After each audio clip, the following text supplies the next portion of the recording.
Bonjour à tous. Aujourd'hui, on va décortiquer ensemble une question super importante. Comment le diabète est-il diagnostiqué et classé en se basant sur les toutes dernières recommandations? On va plonger dans les chiffres, les tests et les différentes facettes de cette maladie pour que tout devienne beaucoup plus clair. Alors, tout part de cette question qui a l'air simple mais qui est essentielle. Face à certains symptômes, comment est-ce qu'on passe d'un simple soupçon à un diagnostic bien réel, bien concret? C'est ce chemin qu'on va suivre ensemble. Avant d'aller plus loin, juste un petit rappel. Le diabète, en fait, ce n'est pas une seule maladie. C'est plutôt une famille de troubles métaboliques. Mais leur point commun, c'est toujours le même. Le corps a du mal à gérer le sucre. Le glucose, ce qui fait grimper le taux de sucre dans le sang. C'est ce qu'on appelle l'hyperglycémie. Voilà le programme. On va d'abord revoir la base, puis on va s'attaquer aux chiffres clés qui permettent de poser le diagnostic. Ensuite, on fera la différence entre les fameux types 1 et 2, on verra qu'il y en a d'autres, et on finira par expliquer pourquoi tout ça, c'est si important. Allez, on rentre dans le vif du sujet, le comment. Comment, concrètement, est-ce qu'on diagnostique un diabète? Eh bien, tout repose sur des chiffres, des seuils très précis qu'on mesure avec des tests sanguins. Bon, voici les 4 chemins officiels pour poser le diagnostic. Il y a l'hémoglobine glyquée, l'HbA1c, qui est une sorte de moyenne du sucre sur 3 mois. Il y a la glycémie à jeun, le test de tolérance au glucose, qui est un peu plus long, et enfin, une simple prise de sang à n'importe quel moment de la journée, mais seulement si des symptômes évidents sont là. Un seul de ces tests au-dessus du seuil et le diagnostic peut être posé. Mais avant d'en arriver au diabète, il y a souvent une étape intermédiaire, une sorte de zone d'alerte, le prédiabète. Là, les chiffres ne sont pas normaux, mais ils ne sont pas encore assez hauts pour parler de diabète. C'est vraiment un signal d'alarme. C'est le moment où on peut encore agir pour essayer d'inverser la tendance. Pour bien comprendre la différence, c'est simple. Un test de glycémie, c'est comme prendre une photo. Ça donne le taux de sucre à un instant T. L'HbA1c, c'est le film des 3 derniers mois. C'est pour ça qu'il est beaucoup plus stable et qu'on n'a pas besoin d'être à jeun pour le faire. L'un est un instantané, l'autre est une moyenne. Chacun son utilité. Ah, et ça, c'est un point super important. Sauf si la personne est vraiment en crise d'hyperglycémie, avec tous les symptômes, un seul résultat anormal ne suffit pas.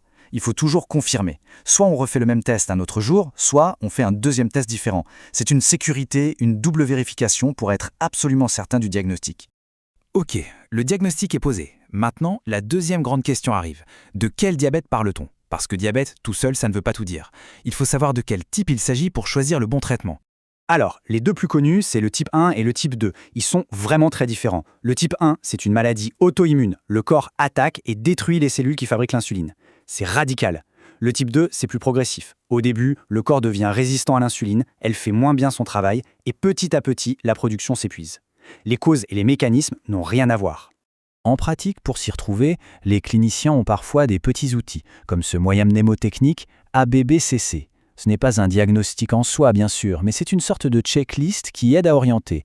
On regarde l'âge, la présence d'auto-anticorps, le poids, les antécédents familiaux, tout ça donne des indices précieux.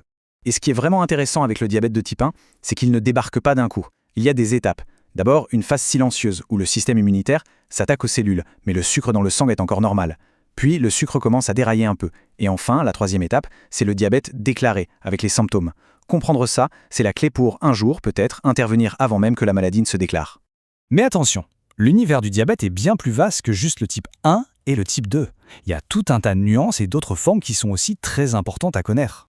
Prenons le diabète gestationnel. Celui-là, il est très particulier. Il apparaît uniquement pendant la grossesse, généralement au 2e ou 3e trimestre, chez une personne qui n'avait pas de diabète avant. C'est une situation temporaire, mais qui demande une surveillance très attentive. Pour le dépister, la méthode la plus classique se fait en 2 temps. D'abord, un test de dépistage assez simple, avec 50 grammes de sucre à boire. Si ce premier test est suspect, alors on passe à l'étape supérieure, un test de diagnostic beaucoup plus complet, à jeun, avec une plus grosse dose de sucre, 100 grammes. Et pour ce test complet, voilà les chiffres qui comptent. On fait 4 prises de sang sur 3 heures, une à jeûne, puis 1 heure, 2 heures et 3 heures après avoir bu la solution sucrée. Si au moins 2 de ces 4 mesures sont au-dessus des seuils indiqués ici, le diagnostic de diabète gestationnel est posé. Et ce n'est pas tout. Il existe des diabètes liés à une seule mutation génétique, comme le MODY. D'autres sont une conséquence d'une maladie du pancréas. Il y a aussi des diabètes liés à la mucoviscidose, à des greffes d'organes, ou même provoqués par certains médicaments. Bref, la carte du diabète est vraiment très complexe. Alors, après avoir vu tous ces détails, on en arrive à la question finale, mais peut-être la plus importante. Pourquoi? Pourquoi est-ce si crucial de mettre le bon nom, la bonne étiquette sur le diabète de quelqu'un? En fait, les recommandations officielles le disent très clairement. La classification, c'est la clé pour trouver un traitement personnalisé. C'est la base de tout. Mais elle souligne aussi une difficulté. Parfois, au tout début, la frontière entre les types est floue et ce n'est pas si simple de trancher. Au final, tout se résume à ça. Poser le bon diagnostic et identifier le bon type de diabète, c'est la première étape indispensable pour construire un plan de traitement qui soit efficace, sûr et vraiment adapté à la personne. C'est ce qui permet de bien gérer la glycémie au quotidien et surtout d'éviter les complications graves sur le long terme. Et on va se quitter sur cette question qui regarde vers l'avenir. La carte du diabète, qu'on vient de survoler, elle n'est pas gravée dans le marbre. Plus la recherche avance, plus on comprend la génétique, le métabolisme, et plus cette carte va devenir précise. On va vers des diagnostics toujours plus fins, et donc des traitements toujours plus personnels. L'histoire est loin d'être terminée,